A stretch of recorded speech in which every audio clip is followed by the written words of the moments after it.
নির্দিষ্ট পরিবেশে বেঁচে থাকার জন্য ও বংশবৃদ্ধির জন্য জীবের দেহের যে সমস্ত স্থায়ী পরিবর্তন ঘটে তাকেই অভিযোজন বলে। অভিযোজন শুধু দেহের বাইরের নয়, দেহের ভেতরের অঙ্গেও দেখা যায় এবং বিভিন্ন শারীরবৃত্তীয় পরিবর্তন, যেমন পাখির আকাশে ওড়া, তিমির সাঁতার কাটা ইত্যাদিও অভিযোজনের মধ্যে পড়ে।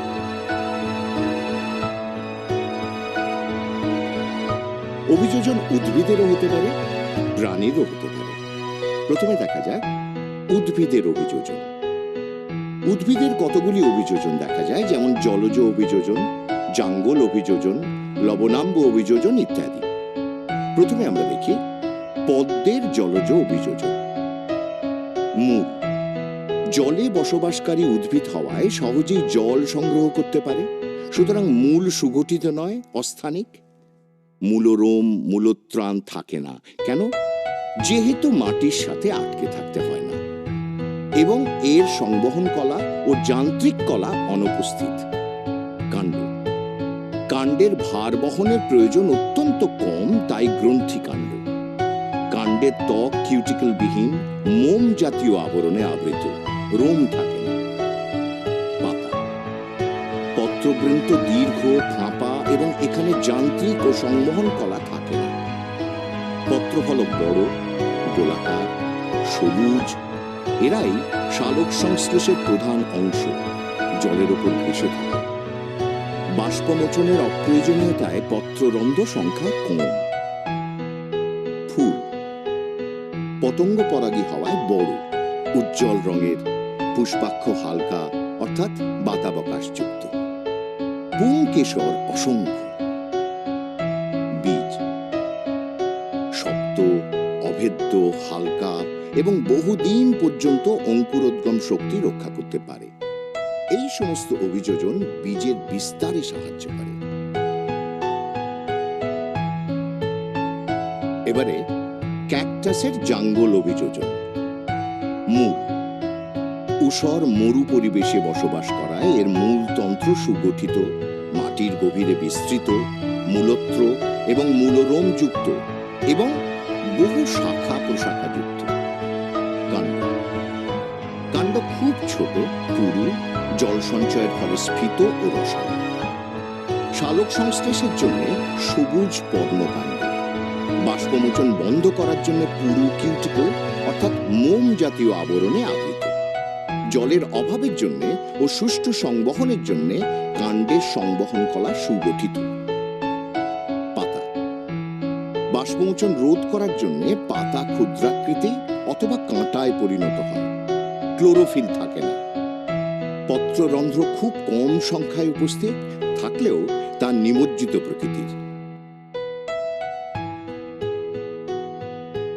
এবার আমরা দেখি সুন্দরীর লবণাম্ব অভিযোজন। সমুদ্র উপকূলবর্তী অঞ্চলে শারীরবৃত্তীয় শুষ্ক মৃত্তিকা দেখা যায়। মানে যেসব মাটিতে প্রচুর খনিজ লবণ থাকে, তাই জলের পরিমাণ বেশি থাকা সত্ত্বেও উদ্ভিদ তা শোষণ করতে পারে না, তাকে শারীরবৃত্তীয় শুষ্ক মৃত্তিকা বলে। এই সব অঞ্চলে সুন্দরী গাছ জন্মায়, তাই মূল মাটির গভীরে প্রবেশ করে না, বরঞ্চ জল ও অক্সিজেন গ্রহণ করার জন্য মাটির ওপরে উঠে আসে। এদের শ্বাসমূল বা নিউম্যাটোফোর বলে। শ্বাসমূলে অসংখ্য সূক্ষ্ম ছিদ্র থাকে। মাটি কাদাযুক্ত ও নরম থাকায় যান্ত্রিক শক্তি দেওয়ার জন্য কাণ্ডের গোড়া থেকে অস্থানিক ঠেসমূল অথবা কাঠের গুঁড়ির মতো অধিমূল বার হয়। যান্ত্রিক শক্তির প্রয়োজনের জন্য কাণ্ড খর্বাকার অথবা গম্বুজাকার ও বেশ দৃঢ় শাখা প্রশাখা যুক্ত। বাষ্পমোচন কমানোর জন্য পাতাগুলো স্থূল, রসালো, কিউটিকল আবৃত। পত্ররন্ধ্র নিমজ্জিত প্রকৃতির।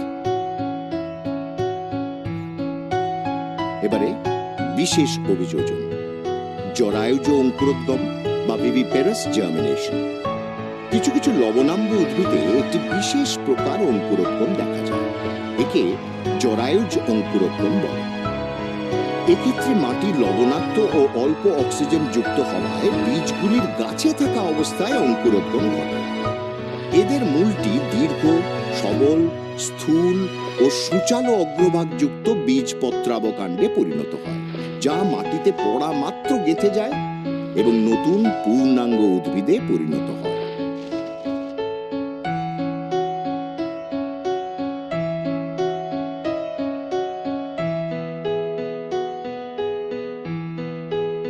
এবারে প্রাণীর অভিযোজন। প্রাণীর অভিযোজনের উদাহরণ হিসেবে মুখ্য জলজ প্রাণী মাছের অভিযোজন আলোচনা করা যায়। জলে সাঁতার কাটার সময় জলের গতিরোধ করার জন্য মাছের দেহ মাকু আকৃতি হয় এবং প্রবর্ধক থাকে না। আত্মরক্ষা ও ঘর্ষণজনিত বাধা কাটানোর জন্য মাছের দেহ বিভিন্ন ধরনের, যেমন প্ল্যাকয়েড, সাইক্লয়েড, টিনয়েড ইত্যাদি আঁশ দিয়ে অথবা মিউসিলেজ বা শ্লেষ্মা দিয়ে আবৃত থাকে। পাখনা দুটি জোড় যেমন বক্ষ ও শ্রোণী পাখনা এবং তিনটি বিজোড় যেমন পুচ্ছ, পৃষ্ঠ ও পায়ু পাখনা মাছের প্রধান গমন অঙ্গ। পাখনাগুলি রশ্মি দিয়ে তৈরি হওয়ায় জলের চাপ সহ্য করতে পারে। এছাড়া দিক নির্ণয়, ভেসে থাকা ও সাঁতার কাটার জন্য বিভিন্ন পাখনাগুলি বিভিন্নভাবে সাহায্য করে। স্পর্শেন্দ্রিয় রেখা মাছের দেহের দুপাশে কানকোর পেছন থেকে ল্যাজ পর্যন্ত বিস্তৃত দুটি স্পর্শেন্দ্রিয় রেখা থাকে। এ দুটি জলের চাপ, তাপ, গভীরতা, পিএইচ প্রভৃতি অনুভব করতে সাহায্য করে। বায়ুথলি বা পটকা অস্থি বিশিষ্ট মাছেদের উদরগহ্বরে অবস্থিত বায়ুথলি বা পটকা মাছের আপেক্ষিক গুরুত্ব কমিয়ে বাড়িয়ে জলের মধ্যে ওঠানামা করতে এবং স্থিরভাবে ভেসে থাকতে সাহায্য করে। পটকার রেড গ্ল্যান্ডের গ্যাস উৎপন্নকারী যন্ত্র গ্যাস উৎপন্ন করলে তা ফুলে যায় এবং মাছটি ভেসে ওঠে। পরবর্তীকালে মাঝের ভালভ খুলে গিয়ে গ্যাস রেটিয়া মিরাবিলিয়ার জালক দিয়ে শোষিত হলে পটকা চুপসে যায় ও মাছ জলে ডুবে যায়। শ্বাসযন্ত্র মাছেদের কানকো দিয়ে ঢাকা চিরুনির মতো অঙ্গ ফুলকা মাছেদের শ্বাসযন্ত্র, যা রক্তজালকপূর্ণ হয় এবং তা জলে দ্রবীভূত অক্সিজেন গ্রহণে সাহায্য করে। পায়রার অভিযোজন। পায়রা মুখ্য খেচর প্রাণী। এদের উড্ডয়ন সংক্রান্ত অভিযোজনকে খেচর অভিযোজন বলে।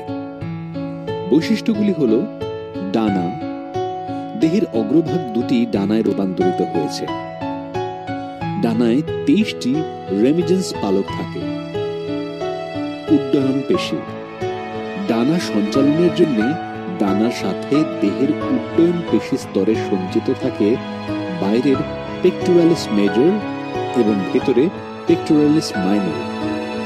প্রথমটি সংকুচিত হলে ডানা নিচে নামে এবং দ্বিতীয়টি সংকুচিত হলে ডানা উপরে ওঠে। অস্থি, দেহকে হালকা রাখার জন্য অস্থিগুলি ফাঁপা ও বায়ুপূর্ণ হয়। বায়ুথলি, দেহের আপেক্ষিক গুরুত্ব কমাতে ফুসফুসের সঙ্গে 9টি বায়ুথলি যুক্ত থাকে। এরা অতিরিক্ত অক্সিজেনও সঞ্চয় করে থাকে। উটের অভিযোজন। উটের অতিরিক্ত জল ক্ষয় ক্ষমতা এবং আরবিসির আকৃতি। মরু পরিবেশে পানীয় জলের অভাব খুব স্বাভাবিক।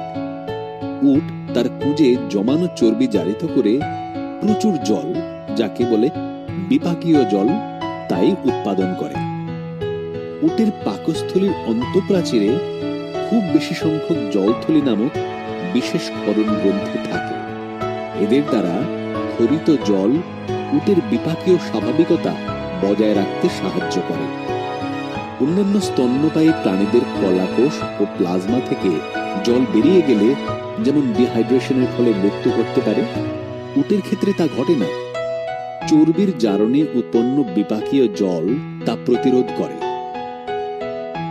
উভতল ও বর্তুলাকার অর্থাৎ মাকু আকৃতির।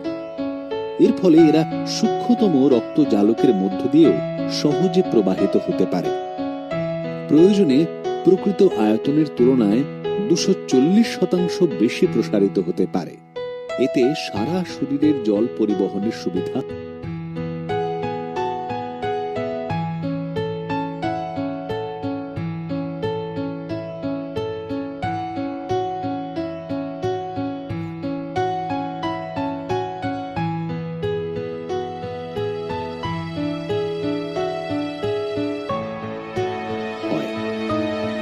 প্রাকৃতিক নির্বাচন তত্ত্বের মূল কথা। জীব জ্যামিতিক হারে বংশ বিস্তার করে অপত্য উৎপাদন করে, কিন্তু পৃথিবীতে খাদ্য, বাসস্থান প্রভৃতির অপ্রতুলতার জন্য সকল জীবকে জীবন সংগ্রামে লিপ্ত হতে হয়। জীবন সংগ্রামে লিপ্ত জীবীদের মধ্যে যারা উন্নত প্রকরণযুক্ত হয়, তারা প্রাকৃতিক নির্বাচন লাভ করে পৃথিবীতে বেঁচে থাকার বেশি সুযোগ পায় এবং পরিবেশে সফলভাবে অভিযোজিত হওয়ার বৈশিষ্ট্য নিয়ে বেশি অপত্য উৎপন্ন করে। এরূপ অনেক উন্নত বৈশিষ্ট্যের সমন্বয়ে নতুন প্রজাতির সৃষ্টি হয়। জীবের অত্যধিক জন্মহার ও অপত্য সৃষ্টি। ডারউইন লক্ষ্য করেন জীব দ্রুত জ্যামিতিক হারে বংশ বিস্তার করে, কিন্তু কিছু সংখ্যক অপত্যই কেবল পূর্ণাঙ্গ জীবে পরিণত হয়ে বেঁচে থাকে। ফলে কোনো একটি জীব গোষ্ঠীতে জীবের সংখ্যা কম বেশি এক থাকে। উদাহরণ হিসেবে হাতির গর্ভাবস্থা ও দুটি গর্ভধারণের মধ্যবর্তী সময়কাল অনেক বেশি হওয়া সত্ত্বেও একজোড়া হাতির সব শাবক বেঁচে থাকলে 750 বছরে পৃথিবীতে হাতির সংখ্যা দাঁড়াবে প্রায় 1.9 কোটি। কিন্তু বাস্তবে তা হয় না, কারণ পৃথিবীতে জীবের খাদ্য ও বাসস্থান সীমাবদ্ধ। জীবন সংগ্রাম। পৃথিবীতে জীবের আবাসস্থল ও খাদ্য সম্ভার সীমাবদ্ধ, তাই এই সীমাবদ্ধ আবাসস্থল ও খাদ্য সম্ভারের মধ্যে প্রত্যেকটি জীবকে বেঁচে থাকার জন্য, অস্তিত্বের জন্য সংগ্রাম বা জীবন সংগ্রামে লিপ্ত হতে হয়। জীবন সংগ্রাম 3 প্রকার: অন্তঃপ্রজাতির সংগ্রাম, আন্তঃপ্রজাতির সংগ্রাম এবং পরিবেশের সাথে সংগ্রাম। অন্তঃপ্রজাতির সংগ্রাম একই প্রজাতির বিভিন্ন জীবের মধ্যে বেঁচে থাকার জন্য সংগ্রাম, যেমন খাদ্যের জন্য কুকুরে কুকুরে, বাঘে বাঘে সংগ্রাম। আন্তঃপ্রজাতির সংগ্রাম ভিন্ন ভিন্ন প্রজাতির জীবের মধ্যে বেঁচে থাকার সংগ্রাম, যেমন খাদ্যের জন্য কুকুর বিড়ালের সংগ্রাম। পরিবেশের সাথে সংগ্রাম বন্যা, খরা, ভূমিকম্প প্রভৃতি প্রাকৃতিক বিপর্যয়ের সঙ্গে জীবের বেঁচে থাকার সংগ্রাম।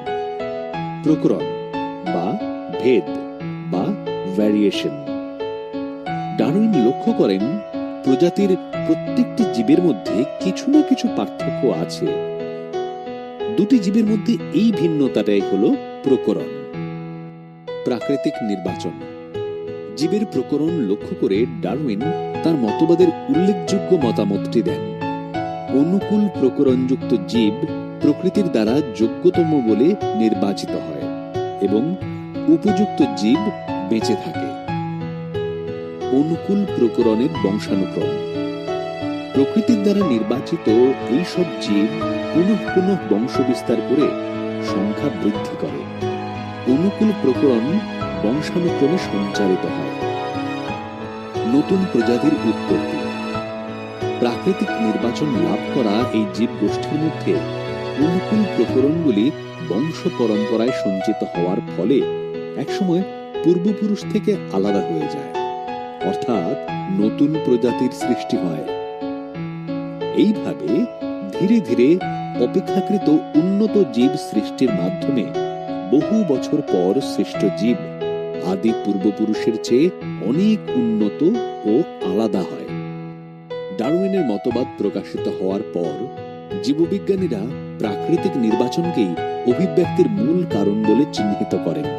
কিন্তু পরবর্তীকালে বংশগতি বিজ্ঞানের উন্নতির সাথে সাথে প্রাকৃতিক নির্বাচনে যে নতুন জীব সৃষ্টির প্রধান কারণ, এই ধারণার পরিবর্তন হয়েছে।